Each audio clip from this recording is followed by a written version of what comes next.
Hello, this is Robert Casey, and this is a presentation on a new and novel way for getting TMRCA estimates.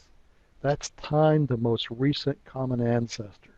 And this methodology uses surname clusters as dates and allows for variability on the number of years per YSNP mutation. There is a need for a much better methodology to do TMRA assessments than currently being used. And these are for below predictable and chartable haplogroups, and I'll define that later. There's just too much statistical variation in the YSNP and YSDR pure mathematical models. There's a lot of frustration out there that these TMRCs from mathematical models just miss the obvious surname clusters so badly from 500 AD to 1500 AD pretty regularly. These mathematical approaches just ignore using surnames to complement their approach, and there's no adjustment from statistical variations, which can be used for more accurate TMRCA estimates. So the methodology in this presentation is going to try to improve the TMRCAs for haplogroups that are both predictable and chartable, and I'll get into later what that means. It will use 1000 AD milestones for these Irish surname clusters, whereas surname clusters can be readily determined. The mathematical models do not input surnames at all or use them in any form or fashion. This is a lot of information that is valid and could be used to really improve the accuracy of TMRCAs. Also, we have so many SNP branches these days that variable years per YSNP can be calculated. And so you can take out the statistical variation that occurs in this kind of a smaller sample size and time frame and actually determine the actual year between the actual SNPs and use those in lieu of some statistical model which has a large variation. Due to advances in charting, 25 to 50% of the testers are now falling under surname clusters. So there is a lot of surname clusters and a lot of people underneath surname clusters these days for larger projects. This approach only works when the surname creation started over 500 years ago. In other words, you need to have enough time and have a good idea of when most of the surnames in your particular geographic area started.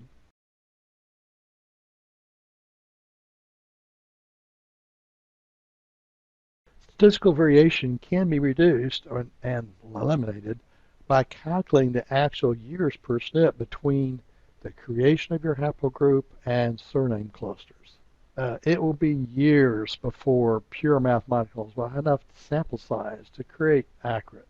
And so in the meantime, all these estimates will not work. Eventually, as the sample size increases, these will become more and more accurate, but they'll never be more accurate because they still have variable uh, time frames between steps, and also they don't use the milestones associated with surname clusters.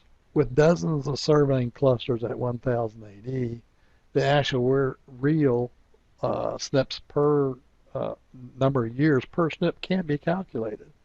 For 41 known surname clusters under R226, RL226, the years per SNP varies from 48 to 202 years. That's a lot of variation. And so the people at 48 years per SNP, when you stick 100 years in there, they're going to come back in and says, oh, your surname cluster started at 1500 AD.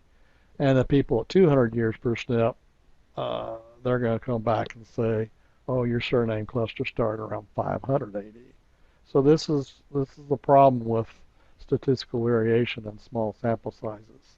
The variation can be used to calculate TMRCA dates for branches above surname clusters. L226 is a pretty typical larger haplogroup that's predictable and chartable. There are dozens of these type of haplogroups that are this large, and have this many testers. L226 has 133 branches underneath L226, where 55 of these branches are above surname clusters where variable years per YSNP can be used. For these 55 YSNP branches, you can actually calculate the actual uh, years per SNP based on actual numbers of YSNP mutations in the 500-year time frame between 500 AD when L26 originated and 1000 AD when Irish people started having to use surnames on a regular basis.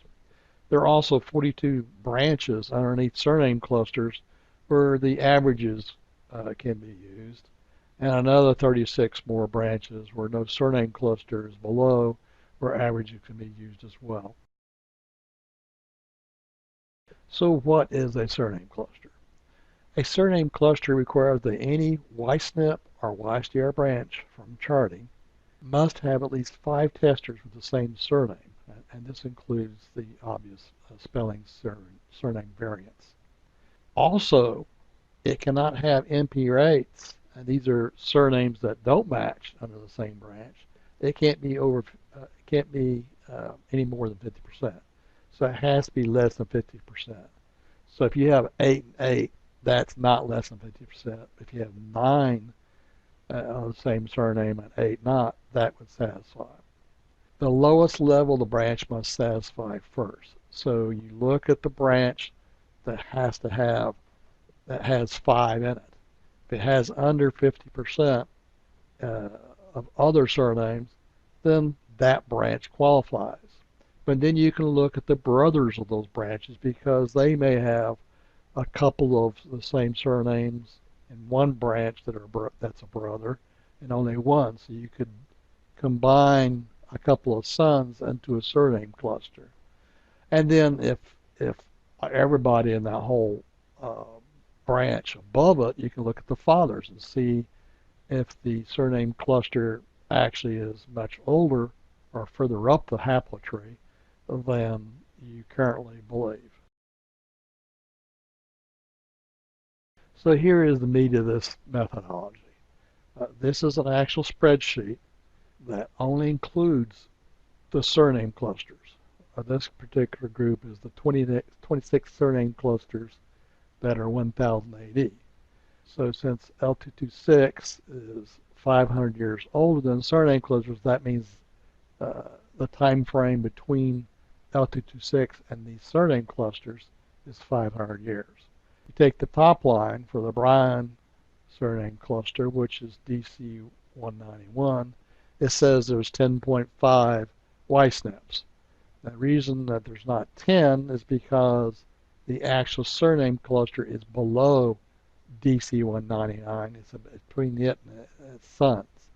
It doesn't track DC 191 directly, so I put an extra 0.5 on there to show that the actual surname cluster was found within DC 91, not the beginning of DC 91. So if you take 500 years divided by 10.5, that's 48 years per YSNP.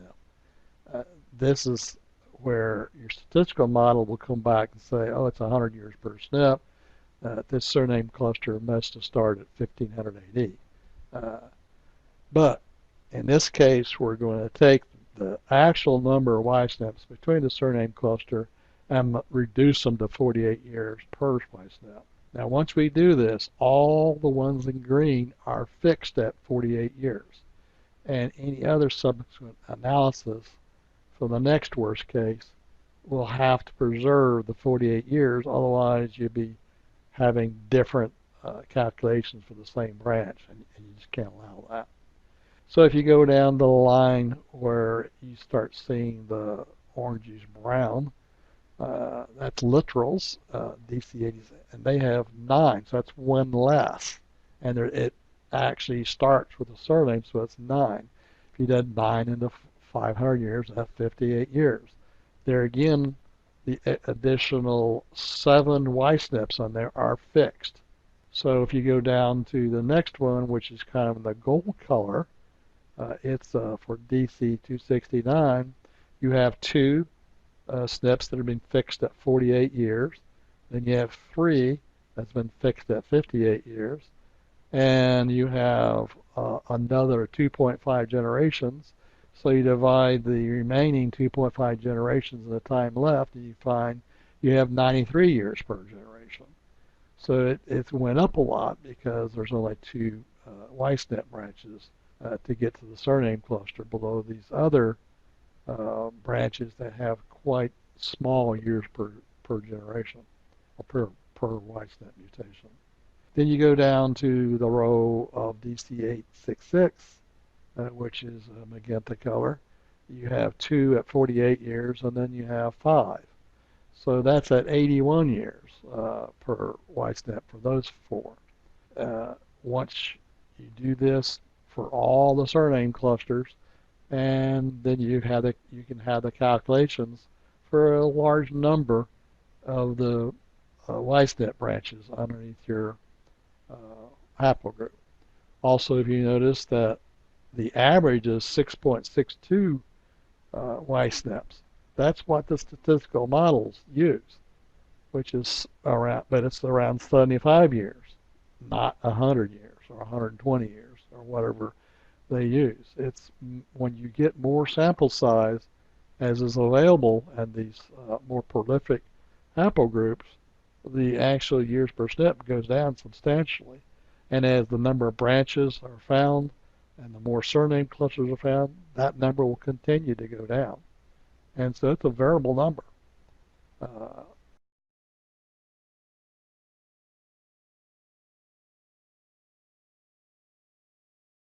Since surname clusters are so valuable in determining and accuracy, determining correct TMRCAs, I decided to go ahead and add a second class of surname clusters for the ones that are almost a surname cluster, but not quite. So these require 6 testers to be qualified instead of 5, but allows 2 surnames.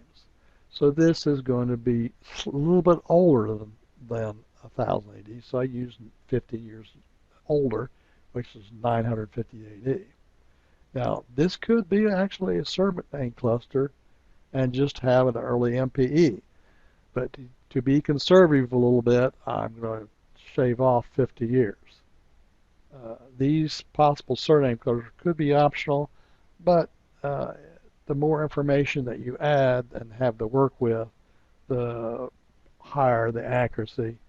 Even though 950 may be off 50 years or so, it's much better to have these than not to have them.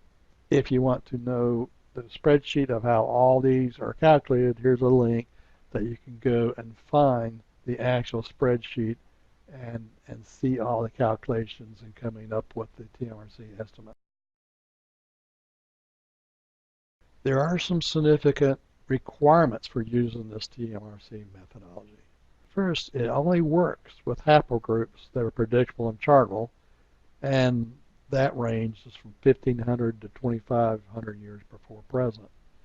This methodology just won't work for surname clusters because you're using surname clusters to determine milestone time frames.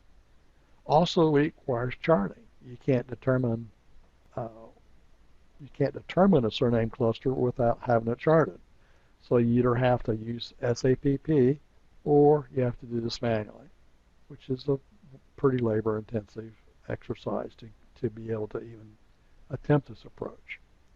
Also, it requires pretty large haplogroups. You really need between at least 200 to 400 testers at Y67 or more, because you just won't find enough surname clusters and enough Y-SNP branches to make it worthwhile or to make it accurate for smaller haplogroups. It works only for geographic locations where the surnames originated at least between 1000 AD and 1500 AD. And so there's a lot of geographies that this will not work with because you don't have enough time for the origins of the surnames to be meaningful. It also requires at least 25 to 50 Y-SNP branches underneath the particular haplogroup so you can have enough SNP branches to actually have some hope of creating some TMRs.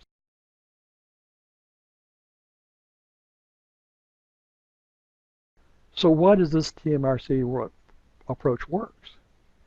Using the surname cluster as milestones for 1000 AD to the assignments of particular YSTR branches or Y-SNP branches should not be ignored.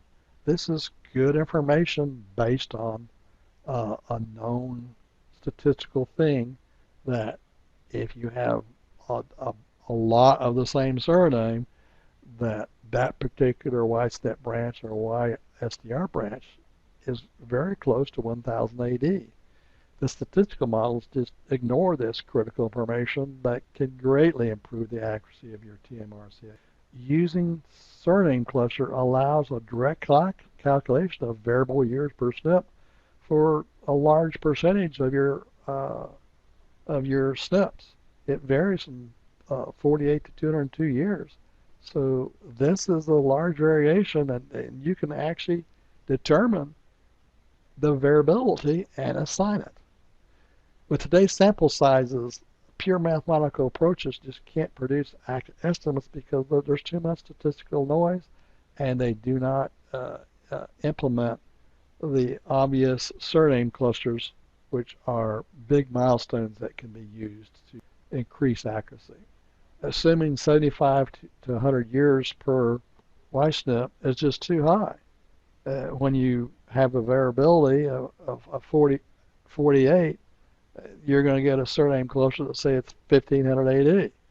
And at 200 years, it's going to say it's 500 AD. That's the problem with statistical variation, is one size does not fit all, and you really need to incorporate the statistical variation into your estimates. To be able to create and estimate TMRCA, there's a lot of steps involved. First of all, you must determine what predictable haplogroup you belong to. Basically, you got to find the haplogroup in your chain that's between 1500 and 2500 years ago. You can go to YFOL or the big tree and determine that pretty readily. Then you got to collect testing candidates. You have to go to several projects or for each one of the surnames that have in play for your haplogroup. Go to your bigger haplogroup because there's probably not a haplogroup project for your particular haplogroup. It's probably some much larger haplogroup that you're going to have to extract out of. And then you have to create a prediction model to filter out all the false biases. You don't want to have a bunch of testers that don't belong to your haplogroup in there. That will really lower your accuracy. And it's not that hard to create a prediction model manually. It's very straightforward, and that's covered in other presentations. Also, you have to chart. You can't recognize a surname cluster unless you have a chart. And so you've got to learn how to use SAP or manually chart. Also, you must identify surname clusters manually and calculate the estimates for the TMRCA through Excel spreadsheets. This is another pretty labor-intensive exercise, which is the last step.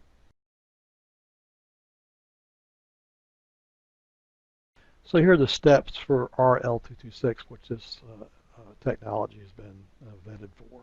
Looking at the big tree and YFOL, it looks like the TMRCA is between 1500 years and 2500 years.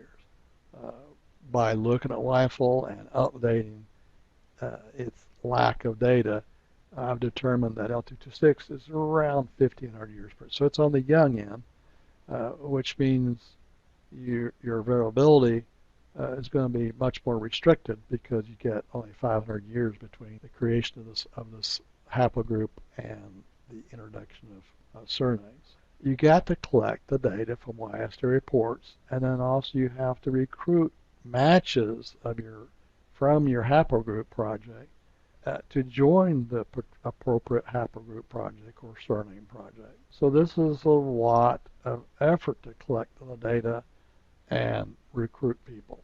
But this is a critical piece, because if you're missing too much data, that means you're not going to have enough data to be able to do charting and prediction, as well as doing good TMRCA estimates.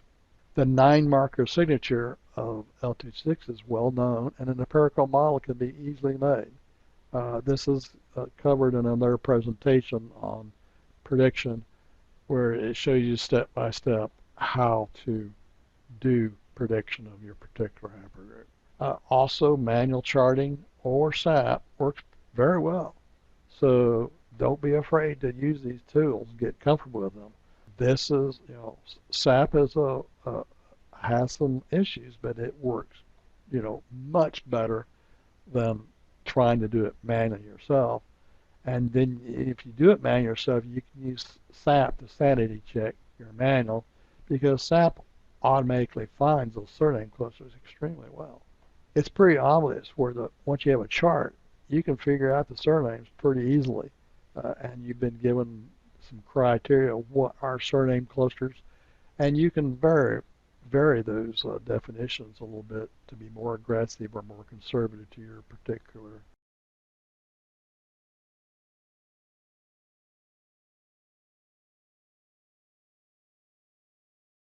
So here's a chart with several Y-step branches and several TMRCAs added. If you look at the top, it's 786 AD. Okay, there are 4 sons, Y-step sons. If you get rid of the SDR box, the bottom 2 purple boxes move up. So there are 4 Y-step sons of 362. 2 are 913 years, 1 is 833 AD, and another one is 856 AD. The reason these are variables because they have different number of SNPs between L226 and the surname clusters.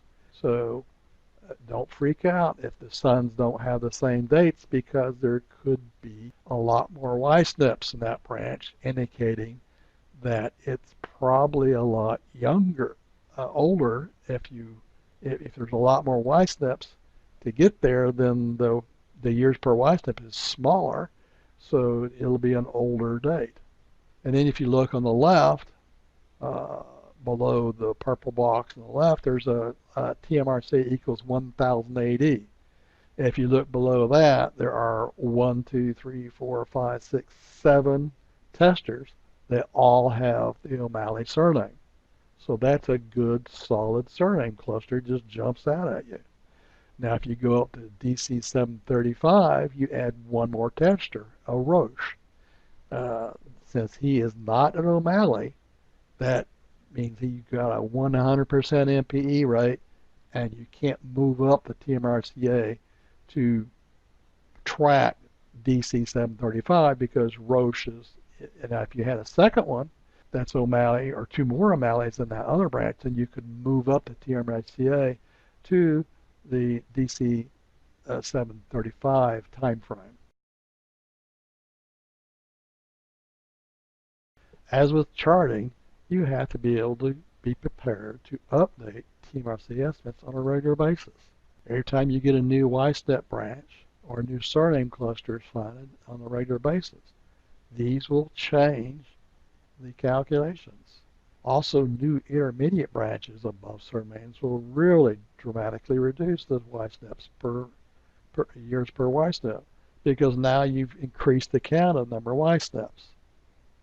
Over time, the average years per Y-step will continue to decline with larger sample sizes.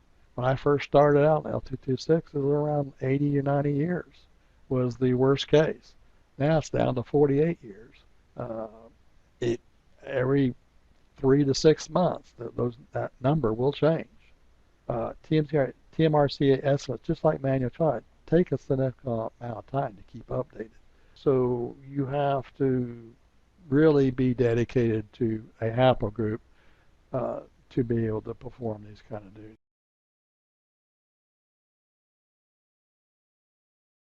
Here is why RL226 is an ideal candidate for this approach. First of all, it has 830 testers at Y67 or higher, 520 at Y11, which is a pretty good penetration of Y67. It has 150 Y500 testers, and it already has 60 Y700 testers already. Uh, Also, it has 133 branches underneath L226, plus an additional 315 SDR branches that have been derived via charting. Not only are there a lot of big Y tests out there, but there are 60 SNP packs and 300 individual Y SNP tests, which add more content to the Y SNP database. Currently, we can chart around 91% of the 67 marker testers.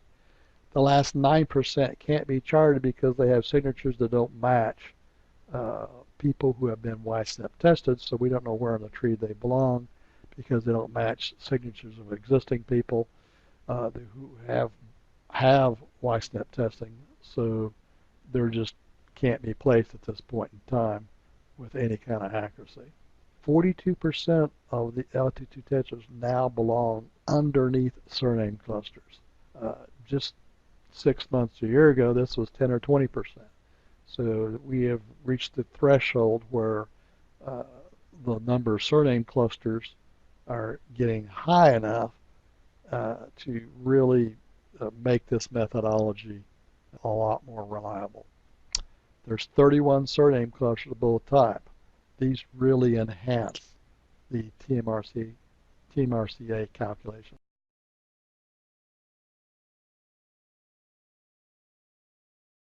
So how would this work with other haplogroups besides L226? There's probably at least 100 to 400 haplogroups under haplogroup R where these kind of TMRCA estimates can be calculated. They're just a lot of larger haplogroups that are predictable and chartable and have enough data to be able to take this approach. Now there could be another 100 to 400 haplogroups and other non-haplogroup R that can use this as well as some of the Eastern European and possibly Arab-dominated haplogroups. This may work as well. It does not work for Scandinavian projects because their surnames didn't start until relatively recently. Also, Native Americans, Turkish people, and Africans, where the surnames are much more recent in origin. This presentation has been a real fire hose because there's so many prerequisite steps that you have to get to before you can actually do these kind of estimates. So here are a series of YouTube presentations, mainly that I have done, to allow you to get the speed on the prerequisite steps before you can do this methodology for TMRCAs. First of all, how does Y-SNP prediction work? This is a good YouTube on this. It explains it, and it explains that you don't have to have a mathematical model. You can, but you can do it empirically by just looking at the genetic distances and signature matches, and you can come up with an empirical model of a table lookup sort. Also, how does Y-DNA charting work? That tells you how it works, and both SAP and manually. And then when you're doing charting, you're really creating your own haplogroup project. You may be able to do this with an existing haplogroup project, or you may have to carve it out of a larger haplogroup project. But this is all the steps of really what you need to do if you actually want to create your own haplogroup that doesn't exist today. And then there's a presentation on how to create your database. There's a lot of good tips in this presentation of how you should collect and why you should collect a lot of data. And then there's a good presentation by David Vance, which shows how to use SNP. I'm sorry, it shows how to use SAP, which is a tool that he developed. And then also I have a presentation also done at Genetic Genealogy Ireland, where Dave gave his presentation. And it's about SNPs and understand why they are so important to Y-DNA. STRs by themselves are not going to work. Y-SNPs by themselves, uh, contrary to popular belief, will not work. You need both Y-SNPs and Y-STRs in order to accomplish good charting. Good charting allows you to find your surname clusters and then create better TMRCS. And then also to make sure why you want to know about charting and all these methodologies. This is a presentation on why the Y-DNA match lists from Family Today are just so error prone. This goes into a mathematical study that shows that the characteristics of the curves and the assumptions that Family Today uses just are not correct mathematically.